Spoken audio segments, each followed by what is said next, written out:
médico alemán del siglo XIX. Investigó el proceso de división celular y la organización de los cromosomas en el núcleo de células de las salamandras. Acuñó el término mitosis para describir la división celular.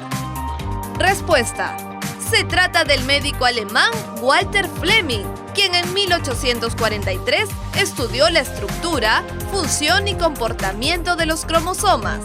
Sus valiosas observaciones de la mitosis lo llevaron a pensar que los núcleos provienen de otros núcleos. Su descubrimiento impulsó el desarrollo de campos como la genética y la citogenética. Saturno, no me has dicho nada sobre mi modelo de cariotipo de mosca de fruta. ¿Te gusta o tiene mucho queso? Sí que se asemeja, pero ojo, no olvides que los cromosomas solo se aprecian de esa forma durante la división celular. ¡Wow! Entonces esto ya está por dividirse. ¿Y cuántas etapas tiene la división celular? En el siguiente video verás sobre ese proceso celular. Parece genial, vamos a verlo. Gracias a la capacidad de una célula para dividirse, es posible la reproducción, crecimiento y, por supuesto, la vida.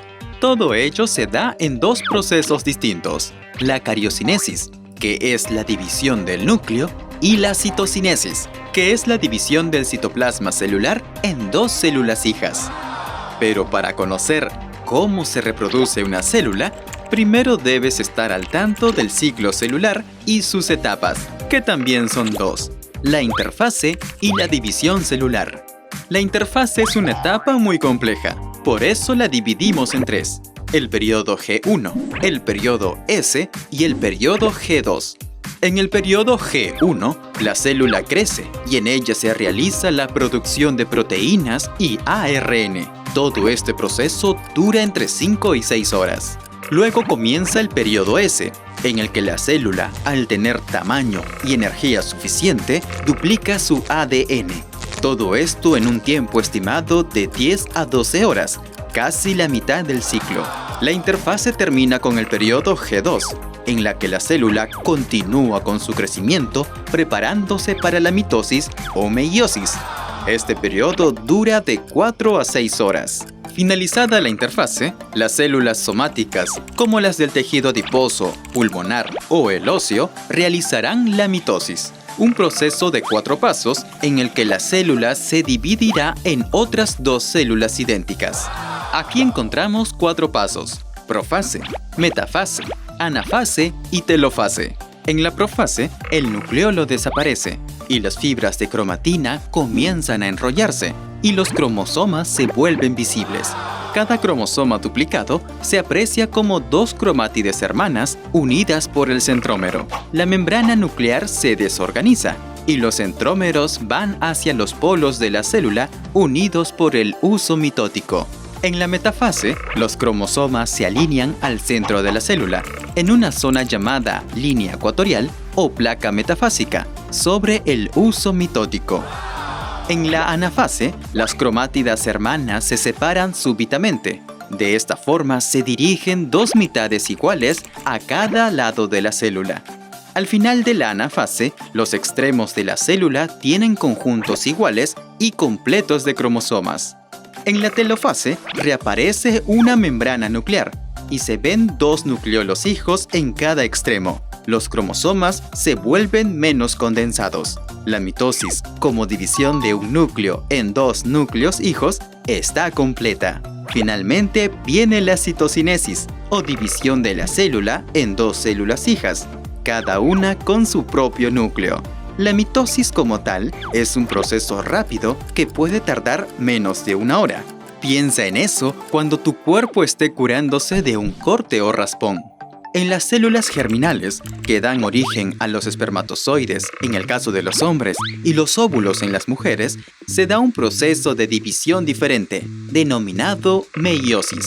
Este tipo de división celular es importante porque genera diversidad genética en las células hijas. No crea 2 clones como en la mitosis, sino 4 células con carga genética distinta y reduce el número cromosómico a la mitad. ¿Te imaginas si un óvulo o un espermatozoide tuviera 46 cromosomas? En el momento que se unieran para formar un nuevo individuo, Este tendría 92 cromosomas. Por eso, para que un bebé tenga 46 cromosomas, tanto el óvulo como el espermatozoide deben aportar 23 cromosomas cada uno. Veremos más detalles sobre cómo la meiosis participa en la reproducción sexual en el siguiente capítulo. Isaac, ¿ya sabes en qué fase está tu célula de la mosca de la fruta? Si no me equivoco, está en G2, sí. Terminando la fase G2. Y le seguirá la profase de la mitosis, donde se divide la célula y se crean los clones. Este tema me ha encantado y estoy tan orgulloso de lo que he hecho que voy a... ¡Oh, se me acabaron los palitos de queso! ¿Qué querías hacer? Quería hacer más, pero creo que me voy a ir a comprar más palitos de queso, ¿sí? Está bien, Isaac. Ve rápido, por favor. El núcleo de la célula donde encontramos los ácidos nucleicos ADN y ARN están divididos en una serie de elementos conformados por la envoltura nuclear, el nucleoplasma, la cromatina o cromosoma dependiendo de la etapa de la célula, los poros nucleares y el nucleolo. La reproducción celular se da en dos etapas: la interfase, que comprende el crecimiento de la célula, y la duplicación de su ADN, dividiéndose en los periodos G1, S y G2. La mitosis en el caso de las células somáticas tiene 4 etapas: profase, metafase, anafase y telofase. Por otro lado, la meiosis se da en las células sexuales y tiene por objetivo asegurar la variabilidad genética y reducir el número de cromosomas a la mitad para producir un ser vivo. Saturno, ya me tengo que ir, pero no te preocupes. Yo voy a estudiar todo lo que hemos aprendido hoy y la clase pasada. Células y núcleos, no te preocupes. Pero voy a dejar esta maqueta acá, que me quedó bien bonita, para que nadie le haga daño y se quede ahí perfecto. Muy bien, Isaac. Y es que el núcleo se encuentra el componente más increíble de la célula, el ADN. Sí, no te preocupes, voy a repasar todo lo que sea necesario. Nos Muy vemos. bien, Isaac. Chao, Saturno, chao. Cuídate mucho.